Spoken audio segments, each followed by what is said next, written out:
अस्सलाम वालेकुम। औज़ुबिल्लाहि मिनश्शैतानिर्रजीम। बिस्मिल्लाहिर्रहमानिर्रहीम। आज की मीटिंग के सदर जनाब सोहराब आज़मी साहब, मजलिस इत्तेहादुल मुस्लिमीन के तमाम उम्मीदवार,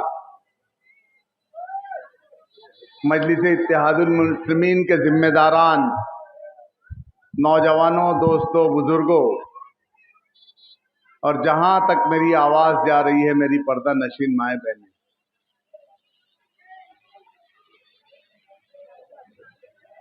मैं अल्लाह रब्बुल इज़्ज़त का बहुत बहुत शुक्रगुजार हूं और उसी के साथ साथ हमारे और आपके कायद मोहतरम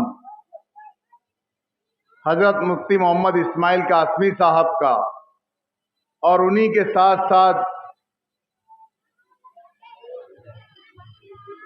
हमारे और आपके कायद और पूरे हिंदुस्तान की दबी कुचली हुई आवाज को उठाने वाले शख्स असदुद्दीन अवैसी साहब का, कि उन्होंने मुझे मेरे ऊपर एतमाद करते हुए मजलिस इत्तेहादुल मुस्लिमीन की जानिब से मेयर का उम्मीदवार डिक्लेयर किया। मैं उनका बहुत बहुत शुक्रगुजार हूं कि उन्होंने मुझ नाचीज के ऊपर इस लायक समझा, और अल्लाह रब्बुल इज़्ज़त से दुआगो हूं कि अल्लाह जिस जिम्मेदारी को इन्होंने मेरे ऊपर सौंपा है, अगर मैं कामयाब होता हूं तो अल्लाह मुझे उसमें जिम्मेदारी को उठाने का लायक बनाना। कारपोरेशन इलेक्शन है,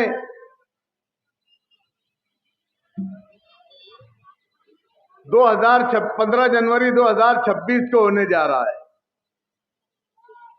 हमारे मुखालफिन आज से 8-10 रोज पहले पूरे शहर के अंदर एक ही मुद्दा लेकर घूम रहे थे, 162 वोट का, 162 वोट का। जिस दिन से मैंने उस बात का उनको जवाब दिया, खुलासा किया कि आप लोग अगर 162 वोट का बदला लेना चाह रहे हो, मैंने मेरी तकरीर में इस बात को कही कि आप 162 का जो बदला चाहते हो, अवाम को अवाम से, मोमिन को मोमिन को, मुसलमान से मुसलमान को लड़ाना चाहते हो, तो आप बराए मेहरबानी ऐसा मत करिए। और इसके बदले में आपने मुझे 3 गोलियां मारी थी। अगर पूरे शहर भर में अब्दुल मालिक की 162 वोट की हैसियत होंगी, आप समझते होंगे कि अब्दुल मालिक 162 वोट का हैसियत रखता है पूरे शहर भर में, तो मैं आपके दिल के सुकून के लिए आपको इजाजत देता हूं कि मेरे भाइयों को आपस में मत लड़ाओ, मुझे 3 की जगह 6 गोलियां मार दो, लेकिन एक मुसलमान को एक मुसलमान से मत लड़ाया जाए। उसके बाद से उनका वो मुद्दा डब्बा हो गया। वो मुद्दे पे उन्होंने जवाब देना ही नहीं समझा। अब लाए उन्होंने एनआरसी, एसआईआर, पुलिस डिपार्टमेंट से मेरी गुजारिश है, अभी आप वहां आके खड़े हुए तो पटाखे फूटना बंद हुए, ये गाय वगैरह जो भेज रहे हैं, और पब्लिक यानी वो चाह रहे हैं कि ये गाय वगैरह मजमे में घुस जाए और अफरा तफरी फैले, ये एक प्लानिंग के तहत वो भेज रहे हैं। बैठ जाओ बेटा, बैठ जाओ, ये इससे ज्यादा कुछ नहीं कर सकते, बैठ जाओ। ये इनका ज़र्फ है और हमारा ज़र्फ माफ करना है। ये बेटा बैठ, खामोश हो जा।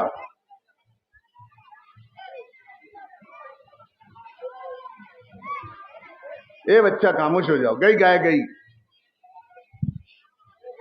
ये लोग आज शहर के अंदर स्टेज के ऊपर से एक वहम फैला रहा है, एक भ्रम फैला रहा जा रहा है कि एसआईआर आएगा, एनआरसी होंगी, उसके अंदर आप गरीब लोग हैं, आपके घरों में कबाड़ भी नहीं है, आपके घरों में कुछ रखने की चीजें भी नहीं है, आप लोग कहां से कागजात लाएंगे?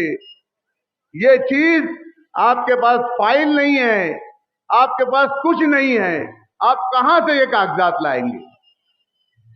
तो ये गरीबों को एक तरीके से डराया जा रहा है, एक वहम उनके दिमाग में डाला जा रहा है। मैं बहुत ज्यादा पीछे नहीं जाता हूं। इन्होंने यलगार जलसा लिया था। यलगार जलसे के अंदर इन्होंने मरहूम शेख रशीद साहब के ऊपर से एक किताबचा छापा था, और उस किताबचे के अंदर हमारे बड़े भाई आसिफ शेख रशीद साहब ने अपनी तकरीर में यह एतराफ किया था कि आज तक हम समझते थे, ये कौन बोल रहे हैं?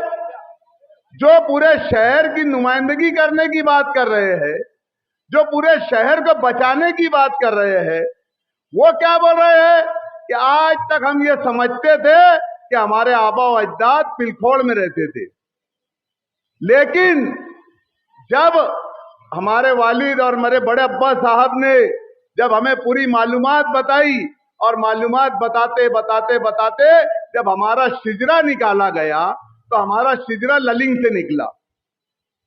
इनको खुद का अपना पेपर मालूम नहीं है, ये शहर की हिफाजत करने चले। आज तक पूरा शहर ये समझता था कि ये पिलखोड़ से आए हैं। इन्होंने खुद अपना एतराफ किया है कि हम ललिंग के हैं।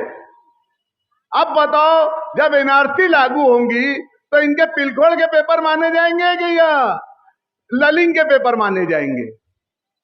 मेरे बड़े भाई, पहले आप अपने पेपर सही कर लो। ये शहर की आवाम है, ये बहुत बेदार है, इनको बेदार करने की जरूरत नहीं है, और खास तौर से ये जो पेपर के मामलात है उसको लेकर ये बहुत बेदार है। या आप लोग आप क्या साबित करना चाहते हो?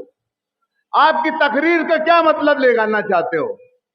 आप ये बताना चाहते हो कि अगर आप गिर गए, आप इलेक्शन हार गए, तो यहां पर आप लोगों को, अगर आप इलेक्शन हार गए,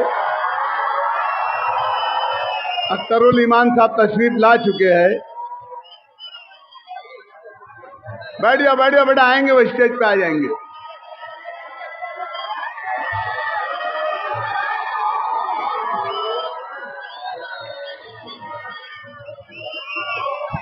आए क्या जनाब बिहार की तोप मजलिस इत्तेहादुल मुस्लिमीन के जाबाज लीडर आली जनाब अख्तरुल ईमान साहब तशरीफ लाए के खुशामदीद स्वागत अख्तरुल ईमान साहब के साथ मिराज हुसैन साहब, ये तमाम लोग तशरीफ लाए। मैं इनका बहुत बहुत इस्तकबाल करता हूँ, उन्हें खुशामदीद करता हूँ। आइए मेयर अब्दुल मालिक साहब, आप लोगों की अदालत में दोबारा। बेटा बैठ जाओ बैठ जाओ, अभी आपके सामने वही आने वाले हैं। ये पिक्चर के आखिरी हीरो वही है, बैठ जाओ। लोगों को एनआरसी से डराया जा रहा है, लोगों को एसआईआर से डराया जा रहा है। लोगों, ए बेटा जरा खामोश हो जा। एनआरसी और एसआईआर से डराया जा रहा है कि तुम्हारे पास पेपर नहीं रहेंगे तो तुम्हें जेलों में डाल दिया जाएगा।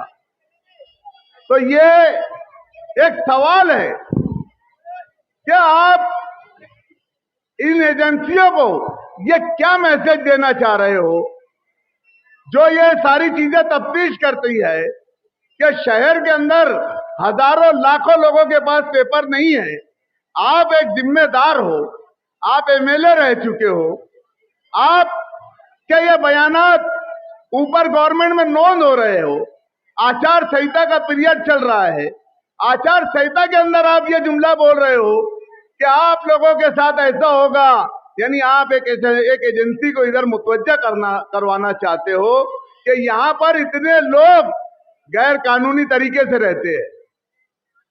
ये आप जो कर रहे हो इस कौम मिल्लत के साथ, ये गलत कर रहे हो। एनआरसी और एसआईआर से घबराने और डरने की जरूरत नहीं है।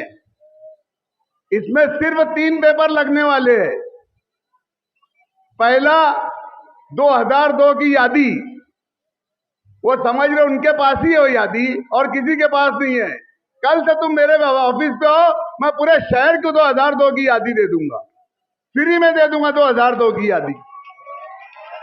दूसरा, आधार कार्ड जो आप लोगों के पास पहले से मौजूद है। तीसरा, एलसी या जन्म दाखला। और अगर ये नहीं है तो 2002 से पहले का जो आपके पास रहवासी कुछ भी जमीनी हो या कुछ भी मामला हो, ये आपको पेपर लगेंगे। लेकिन ऐसा खौफ फैलाया जा रहा है कि एनआरसी, एसआईआर आप लोगों को ऐसा हो जाएगा। बस यही एक बचाने वाले हैं। भैया, हमारी कौम को बचाने वाला रब्बुल इज्जत बैठा है। और यहां ये एजेंसियों को मैं ये बोलना चाहता हूं कि यहां जो लोग रह रहे हैं, यहां से उनका ताल्लुक 100-100, 200 साल पुराना है और उनके सबूत और शवाहिद सब मौजूद है। कोई घबराने और डरने की जरूरत नहीं है। ये सिर्फ आपको डरा कर वोट लेने जा रहे हैं। आज वार्ड नंबर 17 के हमारे साथ जो लोग लगे हैं, उनको डराया जा रहा है। उनको कारोबार की धमकी दी जा रही है कि रेड कभी भी हो सकती, पावर हाउस की रेड कभी भी हो जाएंगी, पुलिस स्टेशन की रेड कभी भी हो सकती। यानी डायरेक्ट इनडायरेक्ट आप लोगों को धमकी दे रहे हो। ये मुनासिब बात नहीं है। मैंने बेटा खामोश जरा थी, मैंने सलामताबाद चौक की मीटिंग से कहा था कि असलम अंसारी को बचाने के लिए शेख तव्वाब की बलि चढ़ाई गई है। शेख तव्वाब इसी रौनकाबाद के रहने वाले हैं और यही वो असलम अंसारी है जिनके फोन के ऊपर वो एक भरोसा और एतमाद करके दाखला बना देते थे। ये पूरी इंक्वायरी असलम अंसारी के ऊपर होने वाली थी, जिसका लाके तव्वाब के ऊपर डाला गया है। मैंने उनसे सवाल किया था कि आप बताइए कि आपने तव्वाब को फंसाया कि नहीं फंसाया। 1 दिन गुजर गया, 2 दिन गुजर गया, 3 दिन गुजर गया, 4 दिन, 5वें दिन उन्होंने वहां आकर जलसे में क्या कहा कि शेख तव्वाब को घर पर जब ईडी वाले आए थे तो मैं फला जगह से आकर वहां कुर्सी लगाकर बैठ गया था। बिल्कुल सही बात है, आप फला जगह से आकर वहां बैठ गए थे, ईडी के सामने आप बैठ गए थे। आप वहां शेख तव्वाब की हिमायत में नहीं आए थे। आप अपने लाडले कारपोरेटर के घर न पहुंच जाए, क्योंकि शेख तव्वाब का घर और लाडले कारपोरेटर के घर में सिर्फ 2 गली का फर्क है। सिर्फ 2 गली का फर्क है कि आप अपने तव्वाब की जगह कहिए शेख तव्वाब के बजाय असलम अंसारी के पास न ईडी पहुंच जाए, आप उसके लिए वहां आके बैठे थे। आपने देखा पिछले इलेक्शन के अंदर हजरत मौलाना मोहम्मद असलम अंसारी साहब, इनकी हरकत, इनका हुलिया, ये जब तक अगर अपना नाम नहीं बताएंगे तो लोग तो यही समझेंगे कि यार ये कोई आलिम है या हाफिज है या कारी है। इनका हुलिया ये है। इस हुलिये और इस छवि के साथ इन्होंने क्या किया, एक टीचर के वहां स्कूल में पहुंच गए, धमकी दी गई, वो टीचर को जगह पर अटैक आ गया। महवी खानदान का टीचर है वो, उसको जगह पर अटैक आ गया और उसकी रूह जगह पर कब्ज हो गई। इन्होंने इस कदर से दहशत, इनके मामलात वहां तक रुके नहीं, इन्होंने यही की मस्जिद के अंदर एक पेश इमाम के ऊपर कुर्ता पकड़कर उनको खींच कर बैठा दिया गया। मैं पूछता हूं, मेरा सवाल है आप लोगों से कि ये जो चीज है, ये अगर कोई एक आम आदमी करेगा बिगर दाढ़ी, बिगर टोपी, बिगर कुर्ते पैजामे का आदमी, तो ये चीज तो कहीं ना कहीं काबिल कबूल माना जाएगा कि एक जाहिल आदमी कर रहा है। मेरे भाई हजरत मोहम्मद असलम अंसारी, हजरत मौलाना मोहम्मद असलम अंसारी साहब, आपको अल्लाह ने ये हुलिया दिया है और आप इस हुलिया के साथ मस्जिद में उस इमाम की बेइज्जती करते हो। मौलाना हजरत नदवी का कुर्ता पकड़कर खींच लेते हो, उनको बैठा दिया जाता है। ये हरकत आपके लिए शोभा नहीं देती। आज इलेक्शन है तो मौलाना असलम अंसारी साहब इधर उधर के इलाकों में जाकर अजबियत की बात कर रहे हैं। अजबियत फैलाई जा रही है। बोल रहे पूरा पैनल देख लो, पूरे पैनल के अंदर मैं एक अकेला हूं, बाकी सब कौन है आप लोग देख लो। और एक वोट मांगे जा रही है, एक वोट मांग रहे हैं वो, और एक वोट मांगकर अपने पैनल को धोखा दे रहे हो। ये इनकी पुरानी आदत है। क्योंकि इससे पहले का अगर आप रिजल्ट उठाकर देखोगे तो उस रिजल्ट के अंदर इनके और दूसरे उम्मीदवारों के बदले मुकाबिल 2 से 2.5 हजार वोटों का फर्क है। पूरा पैनल 500-600 वोटों से गिरा और इनकी सीट 2500-3000 वोटों से चुनकर आई है। तो इनकी एक वोट मांगने की कि ये इलेक्शन में मेरे को दे दो, अगले इलेक्शन में तुमको किसको भी देना है उसको दे दो, ये जहां है वहां ईमानदार नहीं है। मैं अपनी हर मीटिंग के अंदर, हर कॉर्नर मीटिंग के अंदर एक बात कह रहा हूं कि कॉर्पोरेटर जो होना चाहिए वो एक बाकिरदार होना चाहिए। बाकिरदार होना चाहिए, जिसका किरदार साफ हो, जिसका दामन साफ हो। क्योंकि कॉर्पोरेटर एक ऐसी शख्सियत है जो हर घर से टच रहता है, हर घर घर उसको जाना होता है। हमारी माओ से, बहनों से, इनसे उनसे सब लोगों से उसको ताल्लुक रखना पड़ता है। तो आप जो उम्मीदवार चुनने जा रहे हो वो बाकिरदार होना चाहिए, साफ किरदार का आदमी होना चाहिए। मैं किसी के ऊपर तनकीद और किसी के ऊपर वो नहीं कर रहा हूं, किसी की जातियात पे नहीं बोल रहा हूं, मैं अपने कॉर्पोरेटरों की बात कर रहा हूं। क्या आप लोग देखिए, क्या आप लोग ये चीज सोचिए कि हमारे कॉर्पोरेटरों के अंदर अगर बदकिरदारी है, क्योंकि आप लोग जिसके भरोसे ये वार्ड छोड़ने जा रहे हो वो आदमी कैसा है, ये बहुत गौर करने वाली बात है आपको। अगर आपको लगता है कि हमारा कोई भी कॉर्पोरेटर हमारे क्राइटेरिया में, हमारी शर्तों में नहीं बैठता है, आप उसके ऊपर फुल्ली मार दो। आपकी शर्तों के अंदर अगर मैं खुद भी नहीं बैठता हूं तो मेरे ऊपर फुल्ली मार दीजिए। लेकिन 200, 500 और 1000 रुपये की लालच में आप अपने घर के बाहर चौकीदार को सोच समझ कर लगाना है। कॉर्पोरेटर एक चौकीदार होता है, कॉर्पोरेटर एक चौकीदार होता है। आपको बहुत सोचना और समझना है इस ताल्लुक से।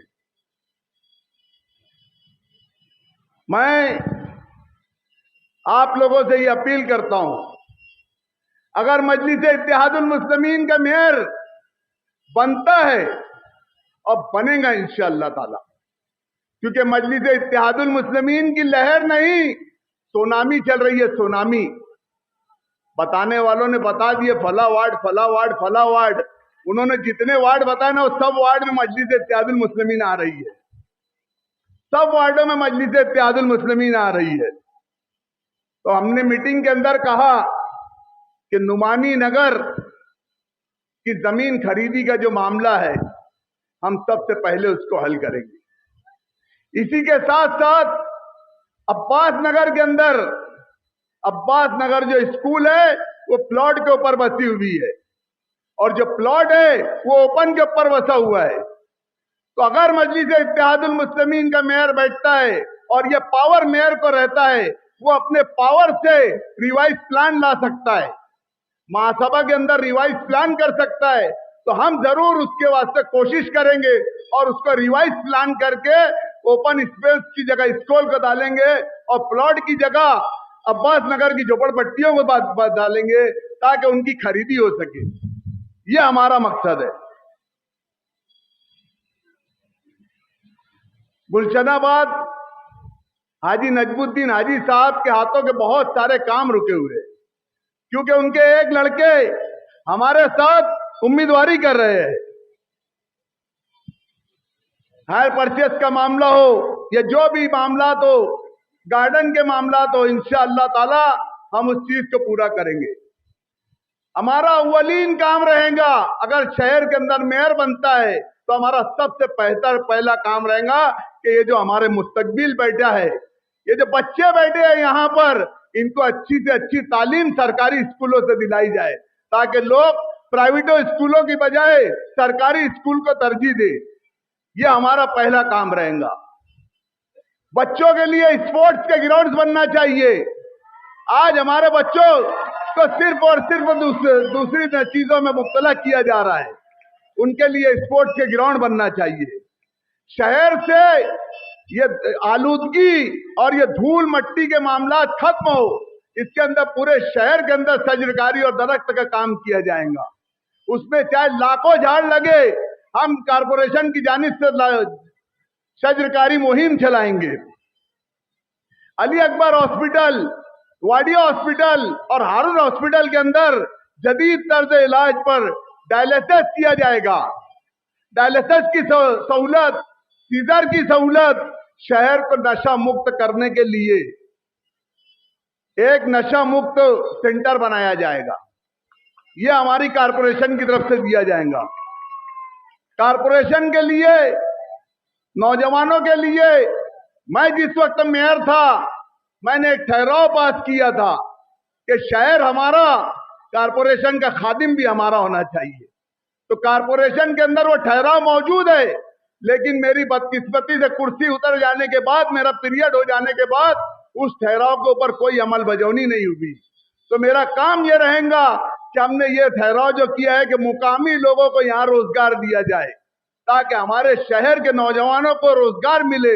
हम उसके वास्ते कारपोरेशन में मुकामी लोगों को रोजगार मिले, इसके लिए जद्दोजहद करेंगे। मैंने आपसे कहा कि अगर आप लोग ये चाहते हो कि मजलिस इत्तेहादुल मुस्लिमीन का परचम लहराए और शहर के अंदर एक साफ सुथरी सियासत की जाए, तो आपको आगे बढ़कर मजलिस इत्तेहादुल मुस्लिमीन के पैनल को कामयाब करना होगा। मजलिस इत्तेहादुल मुस्लिमीन के जहां जहां उम्मीदवार है, उन उम्मीदवारों को आपको कामयाब करना होगा। यही अपील है। और मेरी आखिरी बात, आप यहां से गार्ड बांध कर उतरिए कि जिस वक्त 15 तारीख के रोज आप लोग जब वोट देने के लिए जाएंगे, तो सबसे पहले सुबह सवेरे फजर की नमाज पढ़ना है। फजर की नमाज पढ़ने के बाद आपको दुआ करनी है कि अल्लाह हमारे शहर के लिए और हमारे वार्ड के लिए खैर के मामलात और खैर का फैसला फरमा। वोट देने के लिए जब आप मशीन के पास जाएंगे, ये दुआ करते जाना चाहिए और बिस्मिल्लाहिर्रहमानिर्रहीम बोलकर एक सेकंड के लिए अपनी आंखों को बंद कीजिए और अल्लाह की तरफ रुजू हो जाइए कि अल्लाह मेरे शहर के लिए खैर का फैसला फरमा, मेरे शहर के लिए खैर का फैसला फरमा, मेरी मिल्लत के लिए खैर का फैसला फरमा। मेरा वोट जो जा रहा है वो खैर के फैसले के साथ जाना चाहिए। और आंख तो खोलिए, मेरा यकीन है इंशाअल्लाह अज़ीम आपके सामने अल्लाह तबारक ताला जो खैर का फैसला करेगा, बिस्मिल्लाहिर्रहमानिर्रहीम करके उसको वोट दे देना। यही अपील आपसे है। 15 तारीख को अगर आपने ये अमल कर लिया तो इंशाअल्लाह ताला 16 तारीख की सब जो है शब महराज की है। शब महराज है 16 तारीख को, और अल्लाह रब्बुल इज्जत शब महराज के एक दिन पहले किए हुए अमल को और शब महराज जिस दिन रहेंगी, अल्लाह आपका वो फैसला कबूल करेगा और आपके ऊपर ऐसा ही हाकिम मुसल्लत करेगा जैसा आपका इतना ईमान है। यही मेरी आपसे दर्दमंदाना अपील है, यही गुजारिश, यही मेरी बात लेके मैं आया था। मैं अपनी बात की, अगर आप लोग मेरी बातों की ताईद और हिमायत करते हो तो मेरी आवाज में आवाज मिला के मेरे साथ नारा लगा दीजिए कि तेरा मेरा रिश्ता क्या, अरे तेरा मेरा रिश्ता क्या, अरे तेरा मेरा रिश्ता क्या। अल्लाह हाफ़िज़।